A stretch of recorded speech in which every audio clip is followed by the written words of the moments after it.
Llamamos árbol al ramaje que vemos por encima del suelo. Sin embargo, la parte más poderosa de este ser vivo se encuentra bajo tierra, aunque los humanos nos beneficiemos de su copa. Los árboles aumentan nuestra vibración, haciéndonos sentir bien, tanto física como psíquicamente. Si paseamos frecuentemente por los frondosos bosques, podemos llegar incluso a sanar de muchas enfermedades. La doctora Susan Simard, de la Universidad de Columbia Británica, lleva más de 30 años investigando cómo se comunican los árboles. Demostró que aquellos que son de la misma especie interactúan entre ellos y se ayudan a sobrevivir. Cuando paseamos por un bosque, vemos un conjunto de árboles, pero es mucho más de lo que percibimos con nuestros ojos, ya que bajo tierra existe un mundo de infinitos caminos biológicos que conectan a los árboles entre ellos y les permiten comunicarse y comportarse como un solo organismo.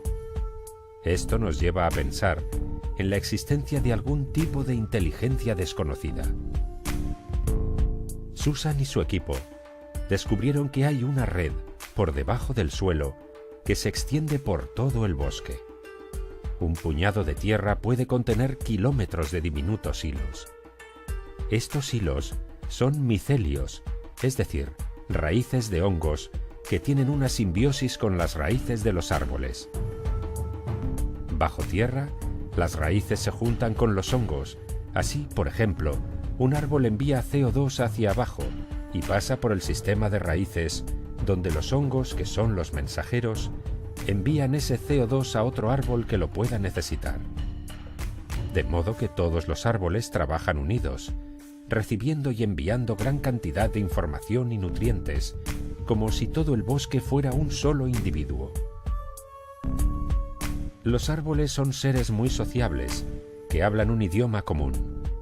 No son competidores con los de su misma especie, por el contrario, se apoyan los unos a los otros, ya que tienen desarrollada una conciencia de grupo muy elevada.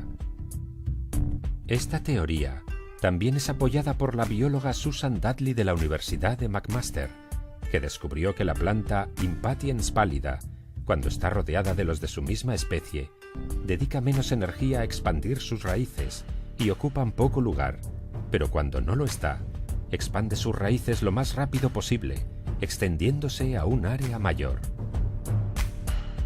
Según Susan Simard, los árboles tienen sentimientos y pueden vivir emociones de dolor o miedo. Si uno de ellos es atacado por un insecto o por el hombre, avisa a los demás para que estén preparados frente a la amenaza. El químico y zoólogo estadounidense David Rhodes infectó un bosque de sauces con unas orugas tóxicas, con la intención de que estos árboles se protegieran de ellas. Para defenderse, el sauce elevó el ácido clorogénico, que es tóxico para las orugas, y éstas murieron. Lo curioso fue que un grupo de sauces cercanos, que no había sido infectado por estos insectos, también elevó su nivel de ácido clorogénico ante un posible ataque. Esto demostró que hubo algún tipo de comunicación entre los sauces. Algo muy similar sucede con las acacias.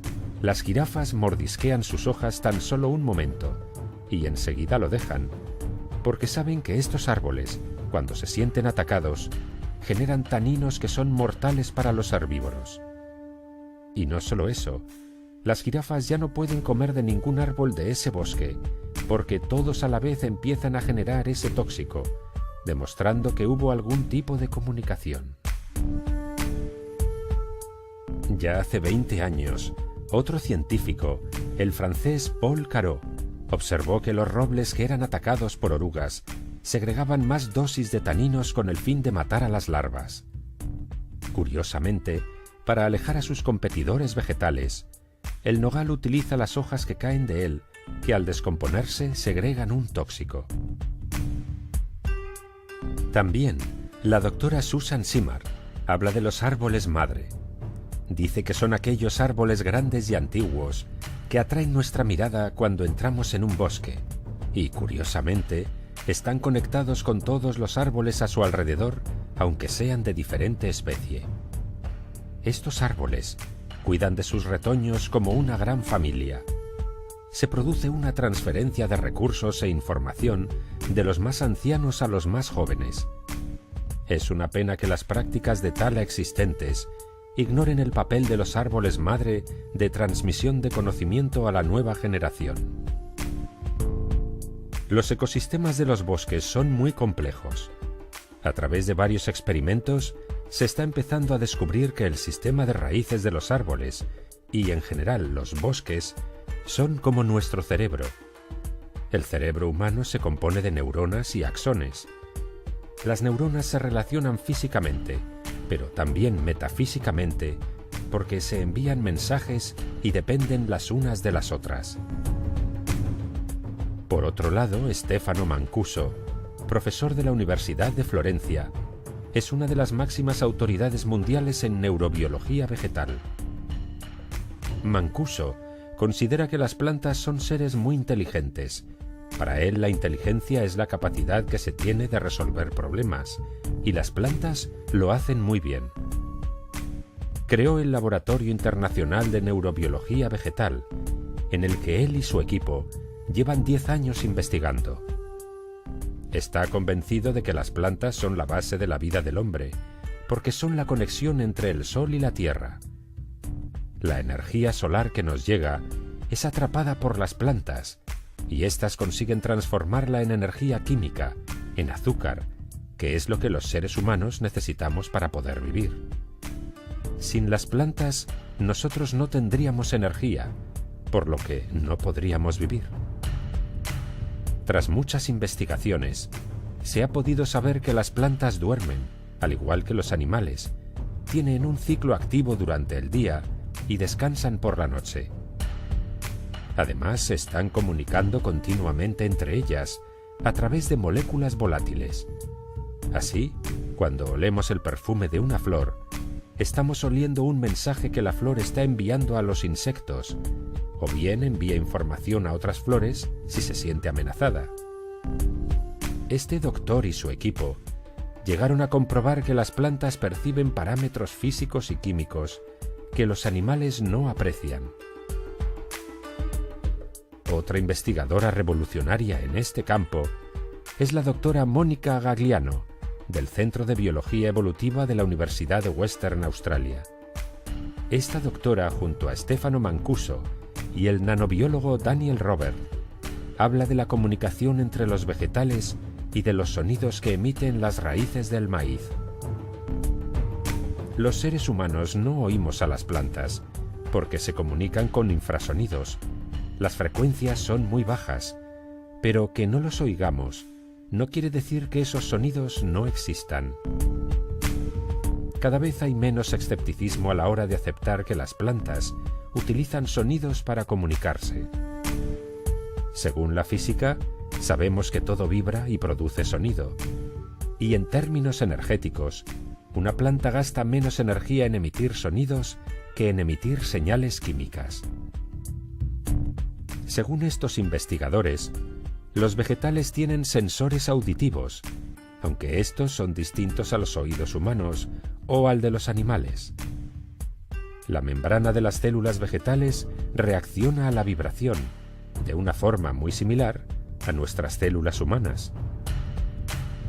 Un equipo de investigación de la Universidad de Oxford descubrió que el césped y las plantas de guisantes pueden saber cuándo las plantas vecinas empiezan a tener escasez de agua, y entonces deciden cerrar los poros de sus hojas, aunque no les falte el agua. Al cabo de unas horas, si notan que la sequía no ha llegado hasta ellas, los vuelven a abrir. Otro curioso experimento lo hizo en 1966 Cliff Baxter, un agente de la CIA experto en la famosa máquina de la verdad o polígrafo. Se le ocurrió conectar el aparato a la hoja de una planta de su oficina, y para su asombro, Baxter vio que en el polígrafo apareció una línea recta, algo que él conocía bien de sus muchos interrogatorios. Pero el polígrafo no registraba nada más que eso, una inactiva línea recta.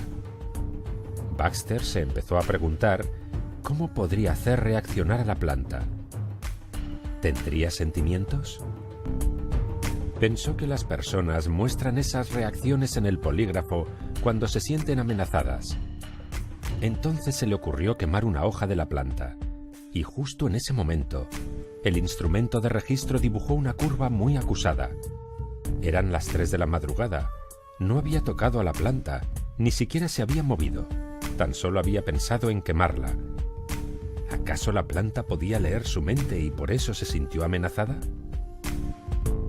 Baxter realizó muchos más experimentos con su polígrafo, llegando a alcanzar resultados difíciles de creer, como que una planta puede identificar al asesino de su dueño, o que tienen memoria para reconocer quién las hizo daño en el pasado. La sabiduría de los árboles y las plantas son conocidos por los chamanes de todo el mundo, que dicen hablar con ellos, porque son los árboles y las plantas quienes les indican cuáles de ellas pueden curar determinada enfermedad. Ya en el siglo IV a.C., el científico griego Aristóteles atribuyó alma a las plantas, aunque no creía que tuvieran sensibilidad. Por otra parte, Hipócrates, el padre de la medicina, aconsejaba a sus discípulos hablar con las plantas, porque decía que eran ellas las que tenían el conocimiento de la curación. Mucho tiempo después, ya en el siglo XVIII, el sueco Carlos Linneo, considerado el precursor de la botánica moderna, afirmó que los vegetales eran como los animales, solo que sin movilidad.